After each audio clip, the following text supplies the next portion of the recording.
ఆంధ్రప్రదేశ్లో జరిగే రాజకీయ పరిణామాల గురించి దేశమంతా కూడా ఆసక్తితో ఎదురు చూస్తూ ఉంది.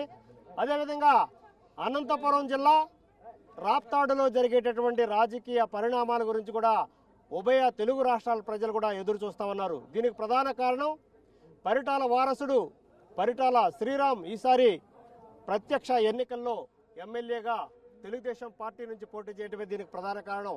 పరిటాల బ్రాండ్ నేమ్తో నియోజకవర్గ ప్రజలకి ఈరోజు సుపరిచితంగా ఉన్నటువంటి పరిటాల శ్రీరామ్ ఏ విధంగా ఎన్నికల్లో ముందుకెళ్తా ఉన్నారు, నియోజకవర్గ ప్రజలు ఏ విధంగా ఆదరిస్తూ ఉన్నారు, రాబోయే ఎన్నికల్లో ఎలాంటి ఫలితాలు పొందబోతున్నారు అనే అంశాల గురించి వివరించడానికి మన దగ్గర పరిటాల శ్రీరామ్ మన దగ్గర ఉన్నారు. శ్రీరామ్ గారు ఎలా ఉన్నారు? బాగున్నాండి. ఎలా ఉంది ప్రచారం? నియోజకవర్గ ప్రజలు ఏ విధంగా ఆదరిస్తూ ఉన్నారు? తప్పకుండా అండి, బ్రహ్మాండంగా ఉంది. ఈరోజు మొన్న 15 రోజుల నుంచి స్టార్ట్ చేసాము, 15-20 రోజులు అవుతుంది. జనాల్లోకి వెళ్తుంటే మొత్తం చంద్రబాబు నాయుడు గారి కార్యక్రమాలు మొత్తం పాజిటివ్గా, గవర్నమెంట్ మీద పాజిటివ్నెస్ కానీ ఇవన్నీ ఉన్నాయి. పోతూ ఉంటే చిన్న చిన్న ఇష్యూస్ వస్తూనే ఉంటాయి. ఎక్కడ కార్యకర్తల్లో ఒకరికి వచ్చిన అండర్స్టాండింగ్ ఇష్యూస్ ఇట్లాంటివి. సో ఒకటిగా సాల్వ్ చేసుకుంటూ పాజిటివ్గా ముందుకు వెళ్తున్నాము. అండ్ పార్టీకి క్యాడర్ కార్యకర్తలు అనేవాళ్ళు గట్టిగా ఉన్నారనేది ఈరోజు జనాల్లోకి వెళ్ళిన తర్వాత ఈరోజు మాకు ఇంకా లైవ్గా అర్థమైపోతుంది ఏ రకంగా ఉంది ఏంటనేది. వాళ్ళంతా నిలబడ్డారు, పార్టీకి అంత స్ట్రాంగ్ క్యాడర్ ఉంది కాబట్టి మేము కూడా కొంచెం ఈజీగా ముందుకు వెళ్ళగలుగుతున్నాము. ఇప్పుడు పరిటాల కుటుంబానికి నియోజకవర్గానికి అవినాభావ సంబంధం ఉంది ఈ జిల్లాలో. ఈ పరిస్థితిలో మీరు ప్రత్యక్ష రాజకీయాల్లోకి వచ్చారు. ఏ రకమైన నినాదంతో, ఏ రకమైన హామీలతో మీరు ప్రజల దగ్గరికి వెళ్తున్నారు? అభివృద్ధి అండి, అభివృద్ధి అనే ఒకే ఒక హామీతో మేము ముందుకు వెళ్తున్నాం. సో ఏదైనా ఉన్నా ఈ 5 ఏళ్ళు మేము చేసాము, ఇంకొక 5 ఏళ్ళు వస్తే ఇంకా బ్రహ్మాండంగా చేస్తాం అనే దాని మీద. సో ఉన్న దాంట్లో ఈరోజు గ్రామాల్లో కూడా ఎటువంటి చిన్న చిన్న ఇష్యూస్ ఏమన్నా కానీ ఒక మ్యాక్సిమం 80% దాకా మేము కంప్లీట్ చేసుకోగలిగాము. రోడ్స్ ఏదైనా వాటర్ ఇష్యూస్ ఇట్లాంటివన్నీ. సో మేజర్గా ఈ వాటర్ ఇష్యూస్ ఉన్నాయి, అవన్నీ కూడా ఆన్గోయింగ్ టెండర్స్ రన్ అవుతున్నాయి. అవన్నీ అయిపోయినాయి. ఒక 6 నెలల్లో మనకి ఇంటింటికి కోలా ఇట్లాంటి ప్రాజెక్ట్స్ కూడా కంప్లీట్ అయిపోయి మొత్తం అంతా నియోజకవర్గం మొత్తం రాబోతుంది. సో ఏమైతే సాధించుకోవాలనేది ఉందో ఈ 5 ఏళ్ళు మేము సాధించుకున్నాం. దాన్ని చూపించుకుంటూ ఇంకొక 5 ఏళ్ళు వస్తే ప్రజల మీద కాన్సన్ట్రేట్ చేసి ఈరోజు గ్రామాలను అభివృద్ధిలోకి తీసుకొచ్చాము. రేపొద్దున ప్రజలను అభివృద్ధిలోకి తీసుకురావడానికి ప్రయత్నం చేస్తామనే విషయం మీద మేము ముందుకెళ్తాం. ఇప్పుడు గతంలో మీ నాన్నగారు తర్వాత మీ అమ్మగారు ఈ నియోజకవర్గం నుంచి ప్రాతినిధ్యం వహించారు. అయినా సరే చాలా సమస్యలు ఇంకా పెండింగ్లో ఉన్న తాగునీటి సమస్య, ఉపాధి అవకాశాలు, ఇతరత్ర అనేక రకాలైనటువంటి అంశాలు ఇంకా పెండింగ్లో ఉన్నాయి. మీ దగ్గరకు వచ్చేసరికి ఏ రకమైనటువంటి అంశాలు ప్రజలు మీ దృష్టికి తీసుకొస్తామన్నారు? మొదటిగా అండి పరిటాల రవీంద్ర గారు చేసింది పెనగొండ నియోజకవర్గం. దాంట్లో 3 మండలాలు ఇటు డివైడ్ అయిపోయి బైఫర్కేషన్లో ఈ పక్క వచ్చేయడం జరిగింది. ఇవన్నీ అనంతపూర్లో ఉన్న మన రూరల్ మండలం కావచ్చు, లేకుంటే రాప్తాడు కావచ్చు. సింగనమలలో ఆ రోజున్న సింగనమలలోకి వచ్చేసి మనకు ఆత్మకూరు మండలం అటు ఉండింది. సో 3 అన్ని డిఫరెంట్గా తీసి దాంట్లోకి వేసేయడం జరిగింది. దాంట్లోనూ ఈరోజు ఈ 2 మండలాల్లోనూ మొదటి నుంచి టౌన్ ఉండడం వలన, టౌన్ చుట్టూ ఉన్న పల్లెలు అవ్వడం వలన, ఇవన్నీ చిన్న మండలాలు అవ్వడం వలన డెవలప్మెంట్ అనేది వీళ్ళకి నోచుకోలేకపోయారు. రెండోది రూరల్ మండలం మీద ఎక్స్టెన్షన్ అంటే ఎక్స్టెన్షన్ అవుతుంది. ఈరోజు టౌన్ డెవలప్ అవ్వాలంటే రూరల్లో డెవలప్ అవ్వాల్సింది ఆ పరిస్థితి ఉంది. సో డెవలప్ అయ్యే కొద్ది జనాభా నీకు రోజు రోజుకి జనాభా అనేది ఇక్కడ పెరుగుతూ ఉంటుంది. ఆ జనాల అవసరాలు పెరిగిపోతూ ఉంటాయి. దీంట్లో వాటర్ ఇష్యూస్ మేజర్గా ఉన్నాయి. వాటర్ ఇష్యూ మేజర్గా నీళ్లు పడకపోవడం ఇట్లాంటి చిన్న చిన్న ఇష్యూస్ ఉన్నాయి. చెరువులు అందుబాటులో లేకపోవడం, అక్కడికి నీళ్ళు తెచ్చుకోలేకపోవడం ఇట్లాంటి ఇష్యూస్ ఉన్నాయి. దీనికోసం అని చెప్పి మేము ఆల్రెడీ చంద్రబాబు నాయుడు గారిని అడగడం జరిగింది.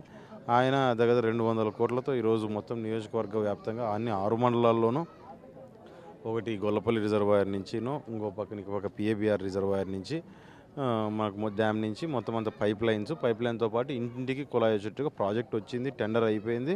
ఈరోజు ఇట్స్ గోయింగ్ ఆన్. అంటే ఏదైనా ఒక 5 ఏళ్ళలో చీల్చేస్తాం పొడి చేస్తాం చెప్పడం కాదు. సునీతమ్మ గారు ఈ కాన్స్టిట్యున్సీకి తీసుకున్న తర్వాత ఇది రూలింగ్ గవర్నమెంట్ ఫస్ట్ టైం. అంతకుముందు యాంటీ గవర్నమెంట్లోనే ఉన్నారు. అంతకుముందు పెనగొండలో యాంటీ గవర్నమెంట్లో ఉన్నారు. రవి గారు ఉన్నప్పుడు ఆ రోజు గవర్నమెంట్ నుంచి ఆపర్చునిటీస్ లేవు జరిగే పరిస్థితి. ఆ రోజు ఉన్న దాంట్లో ఆ మండలాల్లో ఉన్నప్పుడు Saibaba water pipe line, Srirama Reddy water pipe line మొత్తం అదంతా కూడా అంతకుముందు సాయిబాబా పైప్ లైన్ అదంతా ఆ పైప్ లైన్ ఆ గ్రామాలన్నింటికి వేయించడం జరిగింది ఆల్రెడీ డ్రింకింగ్ వాటర్ ఇష్యూ వలన. సేమ్ అట్లాంటి ప్రాజెక్ట్ ఈరోజు మళ్ళీ టోటల్ నియోజకవర్గానికి ఈరోజు వస్తుంది. అది కాకోకుండా ఈరోజు మేము ముఖ్యంగా మేము నమ్మేది భూమి ఉంది, నీళ్ళు వస్తే జనాలు బాగుపడతారు. బాగుపడమే కాదు, వాళ్ళు పంట చేసుకొని బ్రహ్మాండంగా ఇచ్చేస్తారు. ఇంకొకరి మీద ఆధారపడే పని లేదు, వలసలు పోయే పని లేదు అనే దాని మీద ఉన్నాం.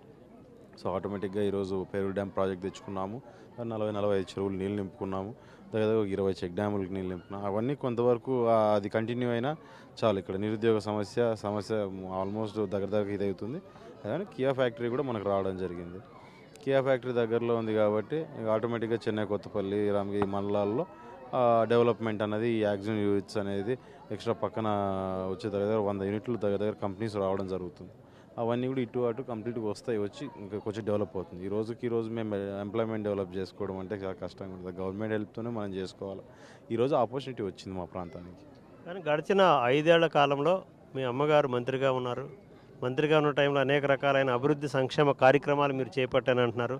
వాటిల్లో ఎక్కువ శాతం పక్కదారి పట్టిన నిధులు, అవినీతి ఆరోపణలు ఎక్కువైనాయి, నిధులు దుర్వినియోగం జరిగిందని చెప్పేసి ప్రతిపక్షాలు ఆరోపిస్తున్నాయి. అంటే ఎక్కడ జరిగిందో చెప్తే ఇంకా నేను కరెక్ట్ చేసుకుని నెక్స్ట్ నేను వస్తున్నా కానీ కరెక్ట్ చేసుకోవడానికి అవకాశం ఉంటుంది. ప్రతిపక్షము మాట్లాడతారు, వాళ్ళు చెప్పేది వాళ్ళు చెప్తారు, ఇంకా వాళ్ళ పనే అది. ఈరోజు వాళ్ళు ఆ ఆరోపణలు ఆపేసి గ్రామాల్లోకి వెళ్ళి ఏం పని చేస్తామో మేము ఈ హామీ ఇస్తాం, ఈ పని చేసి పెడతామని చెప్తే బాగుంటుంది. దాంట్లో ఎక్కడో 1-2 5 ఏళ్ళు అన్నీ చేసేస్తామని మనం కూడా చెప్పలేము. అవన్నీ నోటి మాటలు కానీ 1-2 ఉంటాయి చేయకోకుండా మిస్ అయిపోయి ఏదో టెక్నికల్ ఇష్యూస్. ఇంతవరకు మేము పని చేయలేదంటే అది సంథింగ్ టెక్నికల్లీ ఏదో ఒక ఇష్యూ ఉన్నట్టుగానే, అంటే చేయలేకపోవడం దీనికి, అంతేగాని బద్దకిచ్చి చేయకపోవడం ఏం లేదండి దాంట్లో. సో ఏదో ఒక టెక్నికల్ ఇష్యూ ఉండడం వల్ల అది ఆగుంటుంది. సో అవన్నీ అట్లాంటివి తీసుకొని దాని మీద వాళ్ళు ఏదైనా మాట్లాడడం బాగుంటుంది. అవినీతి ఆరోపణలు చేసేటట్లుంటే నేను చెప్తా, రాజారెడ్డి మర్డర్ చేసి 60 కోట్లు అవన్నీ కరెక్ట్ కాదు కదా పద్ధతి. ఏదైనా ఉన్నా కానీ ఒక దీంట్లో ఇది ఉండాలి. ఇప్పుడు ఉన్న దాంట్లో అవినీతి ఆరోపణల బదులు ఫలానా చోట జరిగింది అంటే ఈరోజు కొత్తగా రాజకీయాలకు వస్తున్నాను కదండి, నేను సరిదిద్దుకుంటాను. ఇప్పుడు గడిచిన 5 ఏళ్ల కాలంలో ఈ స్థానిక సంస్థల్ని నిర్వీర్యం చేశారు పరిటాల కుటుంబం అనేటటువంటి ఆరోపణ కూడా ఉంది. లేదండి, ఈరోజు పనిచేసేవాడిని బట్టి పని ఉంటుంది. ఈరోజు మొత్తం అందరినీ ఇప్పుడు ఎట్లా అయిపోయిందంటే వాళ్ళు ఇప్పుడు మనం యాక్టివ్గా పనిచేసేలేదు. నీ పదవి ఉన్నంత మాత్రాన, ఇప్పుడు నేను ఎమ్మెల్యే అయినంత మాత్రాన నాకు కొమ్ములు రావు, నాకు 2 తోకలు రావు, 4 చేతులు ఎక్స్ట్రా ఏం రావు. నా పనిని బట్టి ఉంటుంది. జనాల ఆదరణ కావచ్చు, ప్రజలు ఎవరైనా ఇది చేసే దాన్ని బట్టి. సో వాళ్ళ పని వాళ్ళు చేసుకుంటూ వెళ్తున్నారు. వాళ్ళు చేసే పనికి వాళ్ళు ఖచ్చితంగా ఆ రకంగా ముందుకు వెళ్తారు. మధ్యలో చిన్న క్లాషెస్ అనేటివి ఉంటాయి. మనం పొలిటికల్గా 2 లక్షల మంది జనాభాలో అందరికీ పనులు చేయాలని చెప్పి 10 మంది ఒకసారి కంకణం కట్టుకొని పనులు చేయాలని చెప్పి బయటికి వెళ్ళినప్పుడు డిస్టర్బెన్సెస్ అనేటివి ఉంటాయి. అదే రకంగానే ఉన్నాయి. అవన్నీ సర్దుకొని చేసుకోవాలి. అవన్నీ మా కుటుంబంలో సమస్యలు, అవన్నీ కూర్చొని మేము చేసుకునేటివి ఉంటాయి. అంతేగాని నిర్వీర్యం చేసే అంత పని ఏం లేదు. నిర్వీర్యం చేసింది నేను కాదండి, సెంట్రల్ గవర్నమెంట్ నిర్వీర్యం చేసింది. అదే జెడ్పీటీసీలకి అదే ఎంపీటీసీలకి ఫండ్స్ ఇచ్చుంటే కరెక్ట్గా జనాలకు వాళ్ళు పని చేసేవాళ్ళు, కూర్చోబెట్టి ఇచ్చేసేవాళ్ళు.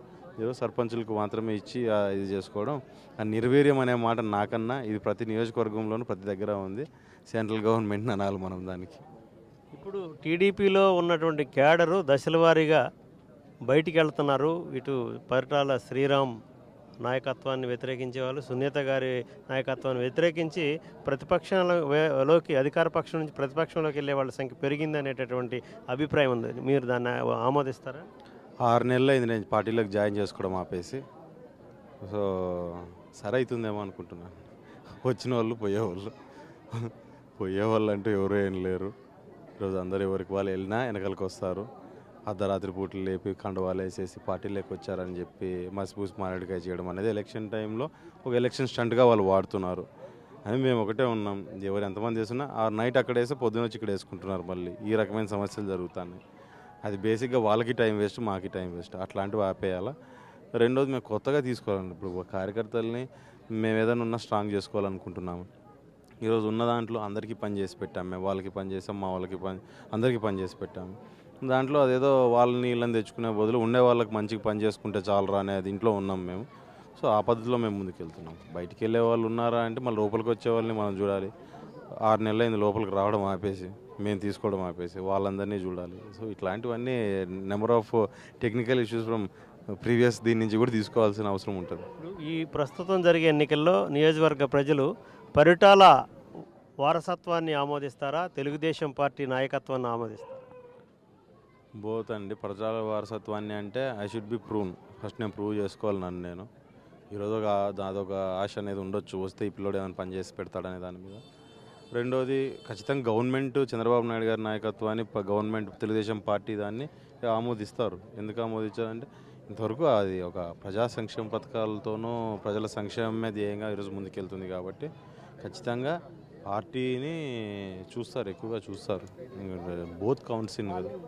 ఇప్పుడు ఈ నియోజకవర్గానికి గత 5 ఏళ్లలో మీ తల్లిగారు ఏం చేశారు అని చెబితే, మీరు ప్రజలు అడిగితే మీరు ఏం చెబుతారు? గ్రామాల్లోకి వెళ్ళి ఊరంతా తిరిగి ఏం చేయలేదో చెప్పమని చెప్తా, అంతే. రైట్. ఈ నియోజకవర్గానికి మీరు మొదటిసారిగా తెలుగుదేశం పార్టీ అభ్యర్థిగా ప్రజల ముందుకు వెళ్తున్నారు. పరిటాల శ్రీరామ్కి ఎందుకు ఓటు వేయాలి అని అడిగితే మీరు ఏం చెబుతారు? పరిటాల శ్రీరామ్ అనేవాడు ముందుకొస్తే ఖచ్చితంగా వాళ్ళందరికీ ఆసరాగా నిలబడతాడు. ఏ సమస్య వచ్చినా ముందు ఉంటాడు. ముఖ్యంగా శ్రీరామ్తో కొట్లాడి పని చేయించుకోవచ్చు అనే విషయాన్ని అందరికీ చెప్తున్నా. ఈ 5 ఏళ్ళు చాలామంది కొట్లాడట్టే పని చేయించుకున్నారు. రేపు పొద్దున ఇట్లనే ఉంటా, ఇంకో 10 ఏళ్ళైనా ఇట్లా ఉంటా, ఇంకో 100 ఏళ్ళు జరిగినా నేను ఇట్లనే ఉంటా. ఎందుకంటే ముఖ్యంగా అందరూ నాకన్నా పెద్దోళ్ళు, ఎక్స్పీరియన్స్ ఉన్నవాళ్ళు, నేను చిన్నోడినే. సో ఏదన్నా సరే దాంట్లో నేను కొంచెం కమిటెడ్గా పనిచేద్దామనే దీంట్లో మేము ముందుకెళ్తున్నాము. ఇంకొక లాస్ట్ క్వశ్చన్, వైసీపీ నాయకులపైన వైసీపీ క్యాడర్ను బలహీనపరచడం కోసం అక్రమ కేసులు బనాయించారనేటటువంటి అభియోగం కూడా ఉంది. ఎక్కడ జరిగాయి? ఫలానా జరిగినాయంటే నేను దానికి సమాధానం చెప్పుకోగలుగుతా. అక్రమ కేసులు అనేటివి అసలు ఎక్కడ బనాయించడమే లేదు. నిన్న ఒక ఇష్యూ జరిగింది, ఆయన ఏదో రాడ్లు అంట, కొడివెళ్ళు అవి కూడా దొరికినాయని చెప్పి అంటున్నారు. ఎలక్షన్ టైంలో కొడవెన్లు వేసుకొని, బండ్లు వేసుకొని, జనాలను వేసుకొని, ప్రొద్దుటూరు నుంచి జనాల్ని దింపుకొని కడప రాజకీయాన్ని కొత్తగా అనంతపూర్లో ఇంట్రడ్యూస్ చేసే పద్ధతి అన్నది కరెక్ట్ పద్ధతి కాదు. సో తప్పుడు కేసులు అనేది ఏముంది అట్లా ఇంకా అవన్నీ వేసుకొని పోయి దొరికితే అరెస్ట్ చేయక ఏం చేస్తారని ముద్దు పెట్టుకుంటారు పోలీసులు మాత్రం. అది ఇట్లాంటి క్రిటికల్ టైంలో అది ఎక్కడి నుంచినో వచ్చినోడు, కర్ణాటక నుంచి వచ్చిన జనాలు, పొద్దుటూరు నుంచి వచ్చిన జనాల్ని ఈ రకంగా కరెక్ట్ పద్ధతి కాదు కదా. ఎవరినెవరినో పెట్టుకొని ఇది చేసుకుంటూ లోకల్గా ఉన్న లంపెంట్ సెక్షన్ అంతటి పికప్ చేసుకొని మూవ్ అవ్వడం అనేది కరెక్ట్ పద్ధతి కాదు. ఈరోజు 5 ఏళ్ళుగా ప్రశాంతంగా ఉన్నాయి పల్లెలు, ప్రశాంతంగా ముందుకెళ్ళాలనుకుంటున్నాం. మేము ఆ దిశలో మేము ముందుకు వెళ్తున్నాం. కేసులు పెట్టే పని మాకేముంటుందండి? నిజంగా మెత్త చేసుకుని పోలీసు వాళ్ళు ఈరోజు వాళ్ళతో కొట్టించి వీళ్ళతో కొట్టి మేము కొడితే మా భయం ఉంటుంది, పోలీసు వాళ్ళు కొడితే పోలీసు భయం ఉంటుంది. అదే మేము మా భయం పెట్టుకునేది మంచిది కదా. సో కేసులు పెట్టే అవసరం లేదు. వాళ్ళు చేసిన తప్పుడు పనులకు వాళ్ళకి అది రిఫ్లెక్ట్ అవుతుంది. అది రైట్. ఇది మొత్తం మీద ధన్యవాదాలు శ్రీరామ్ గారు, ఆల్ ది బెస్ట్ 10 టీవీ తరఫున. ఇది మొత్తం మీద అనంతపురం జిల్లా రాప్తాడులో ఈసారి తప్పకుండా మళ్ళీ ఈ నియోజకవర్గాన్ని తెలుగుదేశం పార్టీ ఖాతాలోనే జమ చేస్తాం. అత్యధిక మెజార్టీతో ఈ నియోజకవర్గాన్ని తెలుగుదేశం పార్టీ కైవసం చేసుకుంటుందని చెప్పేసి పరిటాల శ్రీరామ్ పేర్కొంటున్నారు. చూద్దాం ప్రజా తీర్పు ఎలా ఉంటుందో.